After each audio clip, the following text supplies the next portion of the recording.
So what are we doing today?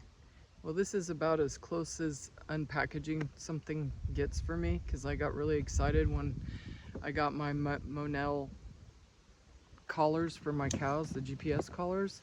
So Monil stands for necklace. So if you need to know how to remember it, it means necklace.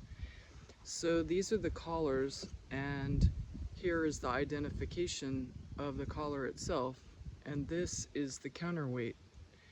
So you place the collar, these numbers face forward, like the direction that the cow's pointing its nose. And this counterweight is kind of made idiot proof because these notches, they only slide in this counterweight one way.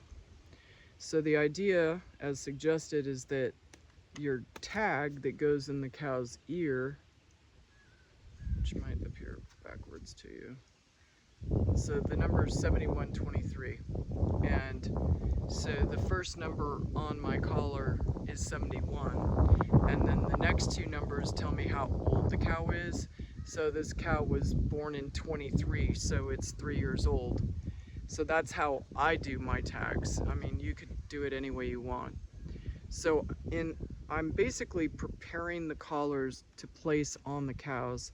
Now, the one thing I did prior to this is that I took every single collar and I fully charged them. And what happens is when you put it in the charger, you'll get a blue light, and then when it's fully charged, it'll be a green light. And then also this button here you can press, and you can't do it with just your fingernail, but you can do it with a pen, and I didn't bring a pen with me, but it'll blink green, and since they're fully charged, they blink green. So I prepared my collars with the counterweight, the tag, and the collar itself, so that when I put the cattle in the chute, I have everything good to go. And in addition to that, to know which collar goes on what cow, I made a spreadsheet. So I don't know if you can see the spreadsheet, but like Big Red, for instance, her collar will be this collar number. It's like 6 digits, but 1, 2 is the first 2 numbers on the actual ear tag. And then because she's 3 years old, it'll say 23 for 2023, the year that she was born in.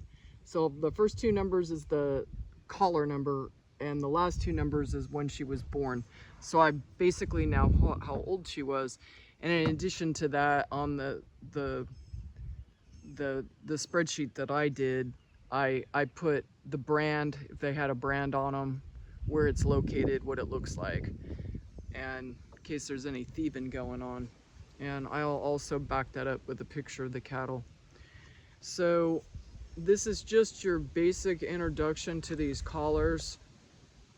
And what I will do, and I will try to film it, but when I've got the cow in the chute, I'll tag her, I'll put her collar in, I'll vaccinate her, and then because I've already yesterday, I went to the pasture that they're going to be released into, and I'm going to put some pellets in the center of it and then keep them on that for a day. They've been to that pasture, and I've already marked it out, and I'll do another video on how to mark your fences. And because I had already put them on that pasture, it's fairly well expended. So I'm going to make one very large pasture, but a pasture that they've already been on, and it has a perimeter fence on all of it. So that's what we're doing today. In addition to that, in order to execute this plan, I lubricated my chute. I put up the required ropes for a one-man operation, so it works for me.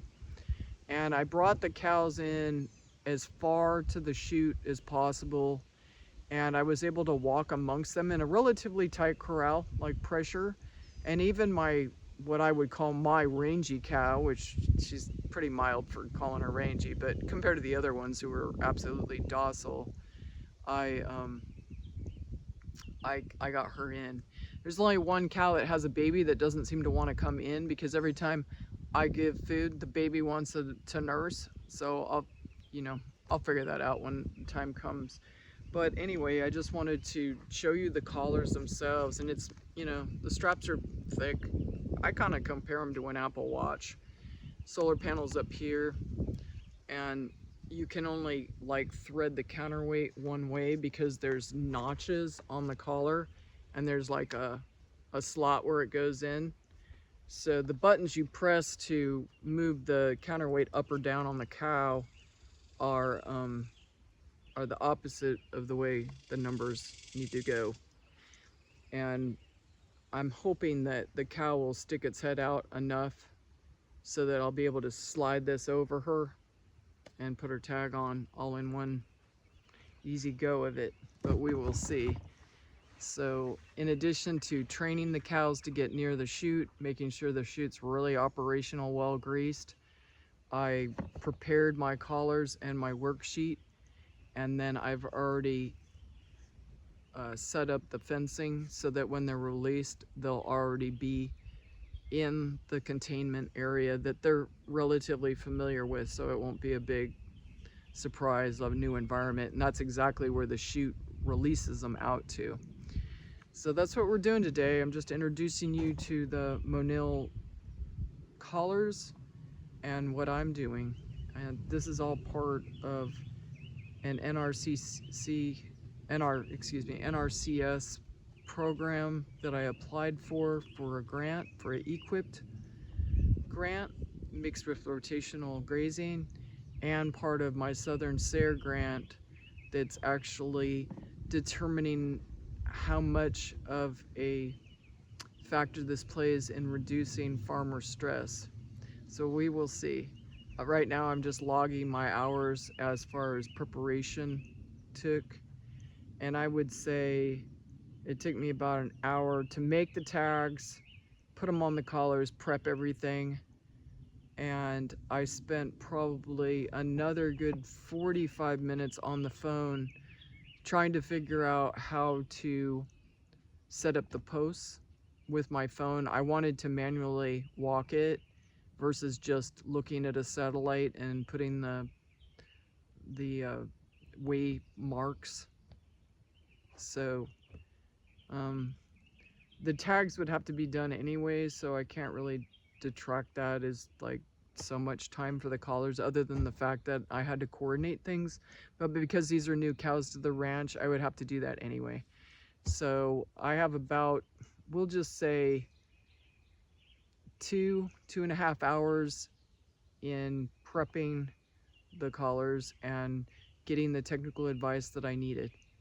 So that's what we're doing today. We're just getting ready for the big day when everybody gets collared. Anyway, have a good day. Bye.